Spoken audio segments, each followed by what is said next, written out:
Hello students, आप सभी का इस चैनल पर स्वागत है। तो आज हम सब कक्षा 8 गणित अभ्यास 7A के प्रश्नों को हल करेंगे इस वीडियो में। तो चलिए देखिए स्टूडेंट्स, पहला क्वेश्चन कह रहा है कि यक्स के मान y के पदों में लिखिए, जिसमें दिया है पहला x माइनस वाई बराबर 4। तो इसमें हमको क्या करना है कि यक्स के वे सभी मान y के पदों में लाना है। तो चलिए देखिए कैसे होगा हल। तो देखिए पहला क्वेश्चन दिया हुआ है x माइनस वाई बराबर 4। तो यहाँ से हमको क्या करना है कि x बराबर 4 बराबर के इधर पक्षांतर करेंगे तो ये हो जाएगा प्लस के y। तो देखिए x के मान y के पदों में आ गया, यही हमारा क्या हो जाएगा, आंसर हो जाएगा। इसी प्रकार दूसरा क्वेश्चन है, देखिए 2x प्लस 4y बराबर 6। तो यहाँ से हम क्या करेंगे कि 2x बराबर 6 जब बराबर के इधर पक्षांतर करेंगे तो माइनस के 4y। यहाँ से हम कर सकते हैं 2 कॉमन, तो बचेगा हमारे पास 3 माइनस के 2y। 2 से 2 कैंसिल हो जाएगा तो x बराबर कितना आ गया, 3 माइनस के 2y। ये x के मान y के पदों में आ गया और यही हमारा क्या हो जाएगा, आंसर हो जाएगा। चलिए देखिए तीसरा वाला क्वेश्चन। तीसरा वाला दिया है 1/3x। तो ये हो जाएगा x/3 प्लस y बराबर 2। ठीक है, फिर आगे इसको हम ऐसे लिख सकते हैं कि x को इधर ही रखेंगे, x/3 बराबर 2 माइनस के y, या x बराबर 3 इधर भाग में है, बराबर किधर जाएगा तो गुणा हो जाएगा। तो 3 कोष्टक में 2 माइनस के y। तो ये भी क्या हो जाएगा, x के मान जो है y के पदों में आ गया, यही हमारा क्या हो जाएगा, उत्तर हो जाएगा। ठीक है स्टूडेंट, तो चलिए देखिए अगला प्रश्न। देखिए स्टूडेंट्स, इसमें दूसरा प्रश्न कर रहा है कि y के मान x के पदों में लिखिए। तो पहला था x के मान y के पदों में, दूसरा है y के मान x के पदों में। तो चलिए देखिए सभी प्रश्नों को। तो देखिए यहाँ से दूसरा क्वेश्चन का पहला प्रश्न इसमें है 5x माइनस के y बराबर 9। तो यहाँ पे हमको क्या करना है कि y के मान x के पदों में लाना है। तो यहाँ से हम देखिए पहले वाले प्रश्न में हम ऐसे कर सकते हैं कि 5x और बराबर के इधर जाएंगे लेकर y को, और जो 9 है इसको बराबर की इस तरफ लाएंगे तो माइनस के 9 बराबर y। यहाँ से y बराबर 5x माइनस के 9, या तो हम इसको ऐसे लिख सकते हैं y बराबर 5x माइनस के 9। ये y का मान x के पदों में आ गया है। ठीक है, तो दूसरा क्वेश्चन देखिए, इसमें देखिए दिया है 6x माइनस 2y बराबर 10। तो देखिए इसको हम कैसे लिखेंगे कि इसको हम माइनस के 2y बराबर 10 बराबर के इधर ले जाएंगे तो ये हो जाएगा माइनस के 6x, या माइनस के 2y बराबर, दोनों में कॉमन क्या है तो हम कॉमन ले लेंगे 2। तो बचेगा हमारे पास 5 माइनस के 3x, और यहाँ से y बराबर किधर देखिए 2 है और इधर भी 2 है, तो ये कट जाएगा और बचेगा ये 5 माइनस के 3x माइनस के y बराबर, या y बराबर क्या हो जाएगा कि माइनस के 5 माइनस 3x, या इसको हम ऐसे लिख सकते हैं कि माइनस के 5 प्लस के 3x। ठीक है, या 3x माइनस के 5। ये y के मान देखिए, y का जो मान आया है x के पदों में, तो यही हमारा क्या हो जाएगा, आंसर हो जाएगा। तो ठीक इसी प्रकार तीसरा क्वेश्चन देखिए 2x प्लस 1/2y बराबर 4। तो यहाँ पे लिखेंगे 1/2y बराबर 4 माइनस के 2x, और यहाँ से देखिए y बराबर, ये भाग में है, बराबर किधर जाएगा तो गुणा हो जाएगा। तो 4 माइनस के 2x, यही हमारा क्या हो जाएगा, आंसर हो जाएगा। इसको आप इस प्रकार भी लिख सकते हो 2 चौक 8 माइनस के 4x y बराबर। ठीक है स्टूडेंट, तो चलिए देखिए अगला प्रश्न। तीसरा क्वेश्चन है हल कीजिए सारणी विधि से। तो x और y का मान निकालना है हमको सारणी विधि से। तो देखिए इसमें हमको क्या करना होगा कि y बराबर है ना, तो y के सापेक्ष x के मान निकालने होंगे। यहाँ से लिखेंगे हम। तो देखिए स्टूडेंट्स तीसरा क्वेश्चन है कह रहा है कि हल कीजिए सारणी विधि से। ठीक है, तो इसमें पहला क्वेश्चन दिया है x प्लस वाई बराबर 4 और 5x प्लस 12y बराबर 13। तो इनके मान हमको सारणी विधि से निकालना है। तो यहाँ पे हम करेंगे क्या कि जो पहला समीकरण दिया हुआ है कि x प्लस वाई बराबर 4, इसको हम लिख लेंगे कि y बराबर 4 माइनस के x। ठीक है, इसको मान लेंगे समीकरण नंबर 1।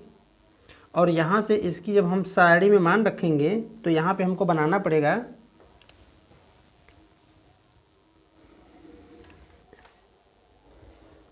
x और y के मान के लिए एक सारणी बनानी पड़ेगी। तो यहाँ से देखिए ऐसे मान बना लेंगे सारणी के लिए, और ऊपर वाले बॉक्स में यहाँ पे लिखेंगे x और यहाँ पे लिखेंगे y बराबर 4 माइनस x। ठीक है, तो अब यहाँ से देखिए x का मान हम अपने से लेंगे। ठीक है, तो 1 रखेंगे। अगर x का मान यहाँ पे हम 1 रखेंगे इस सारणी में समीकरण नंबर 1 में, तो y का मान कितना मिलेगा हमको, तो 1 4 के स्थान पे 4 ही है, माइनस x के स्थान पे 1 होगा, तो 4 में से 1 जाएगा कितना आएगा 3। तो यहाँ से y का मान कितना निकल कर आया 3। ऐसे भी देखेंगे यहाँ पे अगर हम 1 रखेंगे तो 4 में से 1 जाएगा 3 आ जाएगा। ठीक है, एक मान हमारा ये हो गया। आगे देखिए अगर हम यहाँ से x बराबर 2 रखेंगे तो देखिए अगर हम यहाँ से x बराबर 2 रखेंगे तो यहाँ से देखिए 4 माइनस 2, तो y का मान भी 2 आ जाएगा। ठीक है, फिर यदि x बराबर हम 3 रखेंगे तो देखिए x बराबर 3 रखेंगे तो y का मान कितना आ जाएगा 1 आ जाएगा। ठीक है, फिर यदि x बराबर 4 रखेंगे, ऐसे इसको हम मान निकालते हुए चले जाएंगे। ठीक है, x बराबर 4 रखेंगे तो y का मान कितना आ जाएगा 0 आ जाएगा। और यदि x बराबर 5 रखेंगे, देखिए स्टूडेंट्स, यदि x बराबर 5 रखेंगे तो y का मान कितना आ जाएगा, देखिए यहाँ पे x के स्थान पे 5 रखेंगे तो माइनस के 5 प्लस 4, जब इसको हम घटाएंगे तो माइनस के 1 आ जाएगा। ठीक है, तो यहाँ से हमने x के 1 2 3 4 5 और y के भी 5 मान निकाल चुके हैं। ठीक है, तो आगे देखिए जो हमारा दूसरा सारणी ये दिया था समीकरण, इसको भी हम यहाँ पे लिखेंगे कि 5x प्लस 12y बराबर 13, इसको हम लिख लेंगे सारणी 1। जो हमारा ये सारणी बना हुआ है ये सारणी 1 है। ठीक है, और यहाँ से देखिए इसी तरीके से इसको भी हम लिखेंगे कि 12y बराबर 13 माइनस के 5x, या y बराबर 13 माइनस 5x बटा के 12, इसको मान लेते हैं समीकरण नंबर 2। ठीक है, तो अब सारणी हमको एक और बनानी पड़ेगी। तो देखिए जैसे पहली सारणी बनाई गई थी, ठीक इसी प्रकार हम दूसरी सारणी को बनाएंगे।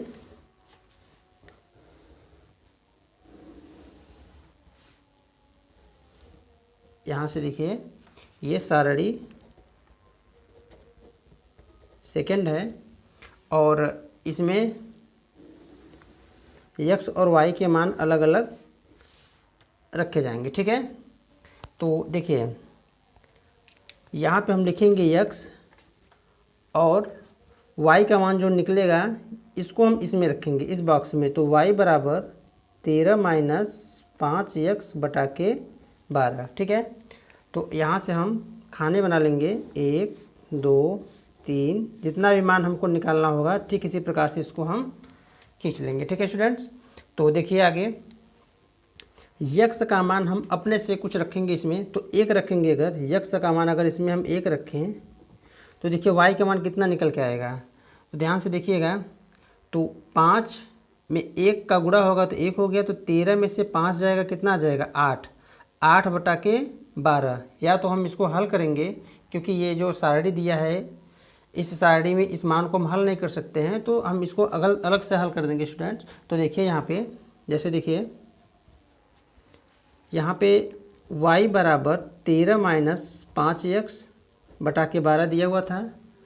तो यहाँ पे जब इसके स्थान पे हम रखेंगे 1 तो 5 बटा के 12 हो जाएगा कितना, 13 में से 5 जाएगा कितना आ जाएगा 8 बटा के 12। तो 4 से काटिए, 4 तिहाई 12, 4 दूनी 8, कितना आ गया मान 2 बटा के 3। ठीक है, आगे देखिए x बराबर जब हम 2 रखेंगे यहाँ पे तो y का मान देखिए कितना आएगा, तो 5 दूनी 10 और यहाँ पे 13 है ना, तो 3 बटा के 12 या 1 बटा के 4 है ना। जब इसको हम हल करेंगे इसी तरीके से तो यहाँ पे जो y का मान निकलेगा 1 बटा के 4। फिर आगे देखिए x बराबर 3 रखेंगे तो देखिए 5 तिहाई 15 और 13 में से 15 जाएगा कितना जाएगा 2, माइनस के 2 काटेंगे इसको तो माइनस 1 बटा के 6 आ जाएगा। और x बराबर जब 4 रखेंगे तो देखिए x बराबर जब 4 रखेंगे तो देखिए 4 पंचे 20। अब देखिए 20 है ना, 20 में से 13 जाएगा 7 तो आ जाएगा यहाँ पे माइनस 7 बटा के 12। और x बराबर अगर हम 5 रखेंगे यहाँ पे तो देखिए स्टूडेंट्स क्या आएगा मान यहाँ पे 5 पचे 25। ठीक है, अब 13 में से 25, चूँकि 13 छोटी संख्या है यहाँ पे 25 बड़ी है, लेकिन माइनस का चिन्ह यहाँ पे लग जाएगा तो क्या हो जाएगा कि माइनस में चिन्ह आएगा और 5 पचे 25, 25 में से 13 जाएगा तो 12, तो यहाँ पे आ जाएगा माइनस के 12 बटा के 12। जब इसको हम काटेंगे तो आ जाएगा यहाँ पे मान कितना 1 आ जाएगा। ठीक है, तो यहाँ पे हमने हल कर दिया है तो y का मान कितना निकला 1 निकल गया। ठीक है, तो यहाँ से देखिए 1 2 3 4 5 है ना, 5 मान x और y के मान निकाल चुके हैं। तो स्टूडेंट देखिए इसमें जो दोनों में मान बराबर आ रहे हैं है ना, तो ये कौन से मान हैं, तो चलिए देखिए यहाँ पे -1 हो जाएगा। ठीक है, काटेंगे तो -1। तो यहाँ से देखिए जो x और y के मान दोनों सारणी में मिल रहे हैं, अगर आप ध्यान से देखेंगे तो यही 5 और -1, 5 और -1, तो यहाँ पे जो सारणी में x और y का मान आएगा यही दो मान हो जाएंगे। तो लिखेंगे नीचे हम अतः, ठीक है, अतः x बराबर 5 और y बराबर -1, यही हमारा x और y का मान आएगा। और यही x और y का मान समीकरण 1 और 2 में रखेंगे। ठीक है, समीकरण 1 और 2 में रखेंगे तो क्या हो जाएगा, यहाँ पे देखिए अगर रखेंगे तो ये मान दोनों की तरफ बराबर आएंगे है ना।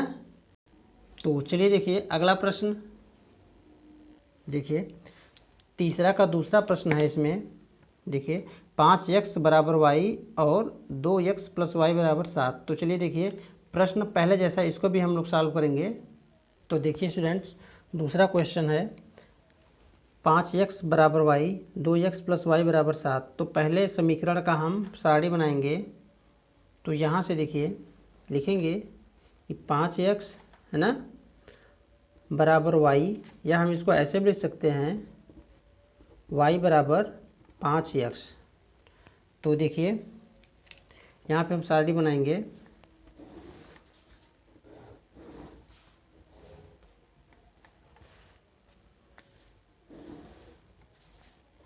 और यहाँ से अलग अलग x का मान रखेंगे तो अलग अलग y का मान हमको यहाँ से प्राप्त होगा।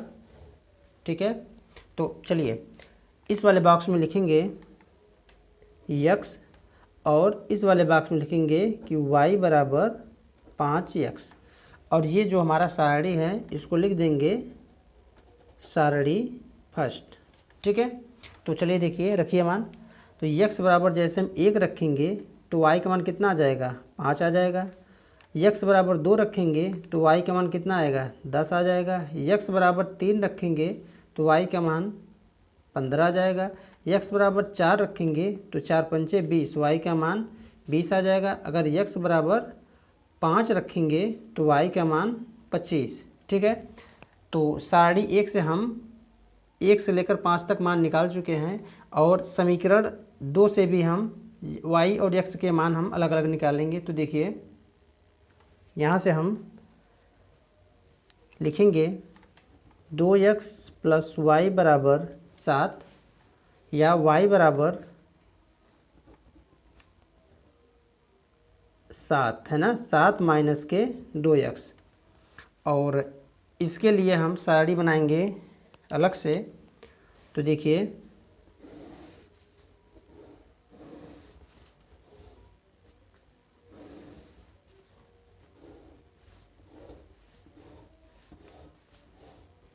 ठीक है स्टूडेंट्स, तो मान रखिए जी हमारा सारणी सेकेंड है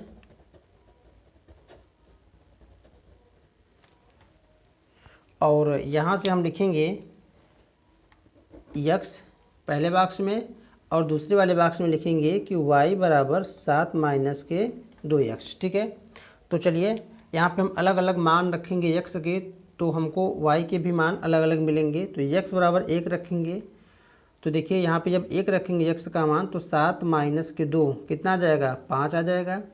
और x बराबर 2 रखेंगे तो देखिए यहाँ पे 2 दूनी 4, 7 में से 4 जाएगा 3 आ जाएगा। x बराबर 3 रखेंगे तो 2 तिहाई 6 1 आ जाएगा। x बराबर अगर हम 4 रखेंगे तो 4 दूनी 8, 7 माइनस 1 आ जाएगा। और x बराबर अगर हम 5 रखेंगे तो यहाँ से देखिए y का मान कितना आ जाएगा, माइनस के 3। ठीक है स्टूडेंट, तो इसमें देखिए दोनों में x और y का मान जो उभयनिष्ठ होगा उसी को हम x और y का मान इसमें हम मान लेंगे। ठीक है, तो देखिए इसमें x बराबर 1 तो y बराबर 5 निकला हुआ है और यहाँ पर देखेंगे x बराबर 1 तो y बराबर 5 आया हुआ है। ठीक है, तो अतः सारणी विधि से x और y का जो मान निकलेगा, अतः जो मान आएगा x बराबर वो हो जाएगा 1 और y बराबर 5। सारणी विधि से ये मान हमारा आ गया। ठीक है स्टूडेंट्स, तो चलिए देखिए इसके बाद अगला प्रश्न देखिए। क्वेश्चन नंबर 14 कह रहा है कि हल कीजिए प्रतिस्थापन विधि से। तीसरा था सारणी विधि से, चौथा है प्रतिस्थापन विधि से। तो चलिए कैसे हो लगा स्टूडेंट्स, चलिए हम देखेंगे आगे। तो देखिए इसमें हमको करना क्या है स्टूडेंट्स, दो मान सारणी दिए हुआ है इसमें, देखिए इसमें दो आपके समीकरण दिया हुआ है। पहला समीकरण इसको मान लेंगे, इसको हम दूसरा समीकरण मान लेंगे। ठीक है, अब देखिए पहला समीकरण और दूसरा समीकरण, तो यहाँ पे लिखेंगे समीकरण 1 से, आप चाहे समीकरण 2 भी ले सकते हो। ठीक है, तो समीकरण 1 से क्या है कि x माइनस वाई बराबर 4 या x बराबर 4 पक्षांतर करेंगे तो प्लस के y, इसको जो यहाँ नया मान आएगा, यहाँ पे जो नया समीकरण आएगा इसको मान लेंगे समीकरण नंबर, यहाँ पे लिख देंगे स्टूडेंट्स कि समीकरण नंबर 3। ठीक है, तो अब हमको करना क्या होगा, ध्यान से समझिएगा कि x का मान, जो x का मान आया है समीकरण 3 से, इसी में x का मान जो y है दिया, यहाँ पे देखिए 4 प्लस y है, तो ये मान हमको लिखना है समीकरण 2 में। तो यहाँ लिखेंगे कि x का मान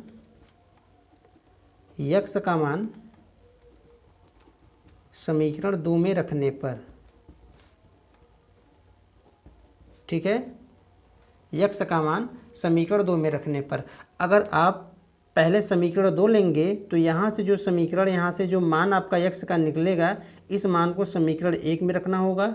अगर यहाँ पे समीकरण 1 लेंगे तो यहाँ से हम जो मान निकलेगा x का, उसको हम समीकरण 2 में रखेंगे। ठीक है, तो आगे चलिए। तो जो हमारा समीकरण 2 है, समीकरण 2 हमारा है क्या कि 3x प्लस के 2y बराबर के 27 के, और यहाँ से हम x के स्थान पर लिखेंगे 4 प्लस के y प्लस 2y बराबर 27।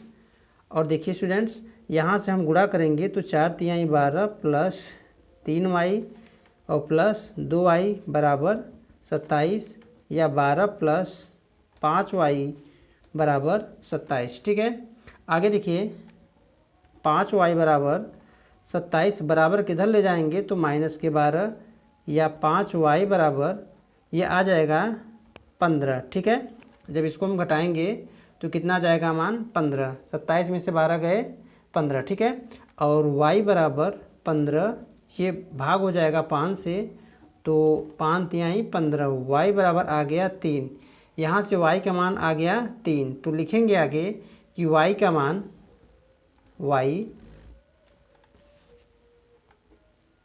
मान, समीकरण 3 में रखने पर,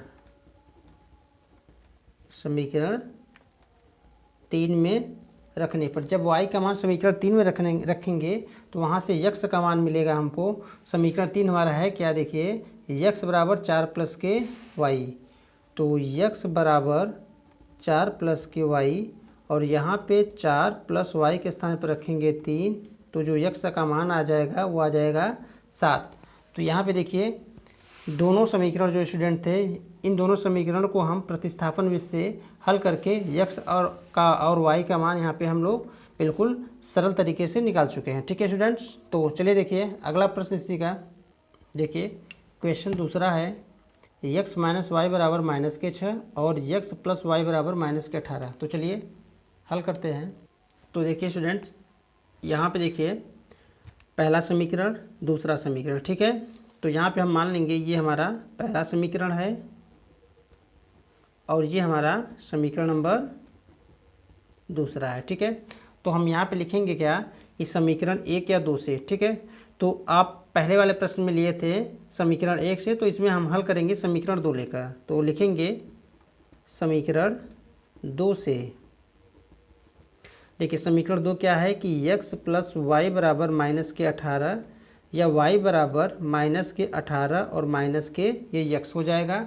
और यहाँ से हम लिख सकते हैं ये जो हमारा ये नया समीकरण मिला है, इसको हम मान लेंगे समीकरण नंबर 3, ठीक है। तो आगे देखिए हमको लिखना है कि y का मान समीकरण, तो पहले हम समीकरण 2 लिए थे, तो y का मान जो आएगा यहाँ से समीकरण 1 में रखेंगे, समीकरण 1 में रखने पर, ठीक है। तो यहाँ से देखिए जब y का मान समीकरण 1 में रखेंगे तो पहले समीकरण 1 लिखेंगे x माइनस वाई बराबर माइनस के 6, और यहाँ से x माइनस वाई के स्थान पर लिखेंगे माइनस के 18 माइनस के x बराबर माइनस के 6। तो कोष्टक खोलेंगे तो ये हो जाएगा प्लस के 18 और ये भी हो जाएगा प्लस के x बराबर माइनस के 6। x और x जुड़ जाएगा, 2x बराबर माइनस के 6, इसको हम ले जाएंगे इधर तो माइनस के 18 आ जाएगा, या 2x बराबर माइनस 18 और माइनस 6 ये दोनों क्या होंगे, आपस में जुड़ जाएंगे, ठीक है। तो आ जाएगा यहाँ पे माइनस के 24, या x बराबर माइनस के 24 भागे 2 काटेंगे तो हो जाएगा x बराबर माइनस के 12, ठीक है। और यही x का मान समीकरण हमको 3 में रखना है, ठीक है। तो देखिए लिखेंगे कि x का मान समीकरण 3 में रखने पर, ठीक है स्टूडेंट्स। तो चलिए समीकरण 3 क्या है हमारा, y बराबर माइनस 18 माइनस के x, माइनस 18 माइनस इसको हम रखेंगे x बराबर माइनस के 12, तो ये हो जाएगा माइनस के 18 प्लस के 12। इसको जब हम घटाएंगे तो कितना आ जाएगा, माइनस के 6। यहाँ पर x का जो मान आएगा वो है माइनस के 6, सॉरी स्टूडेंट्स ये y का मान है ना, क्योंकि x का मान यहाँ निकल चुका है, यहाँ पे y था, तो ये मिस्टेक से ये हो गया। तो y बराबर कितना आ गया, माइनस के 6। तो जो ये हमारा दूसरा प्रश्न था इसके 2 मान निकले हुए हैं, x का मान कितना आया, माइनस के 12, और y का मान कितना आया है, माइनस के 6। यही हमारा क्या हो जाएगा, आंसर हो जाएगा, ठीक है स्टूडेंट्स।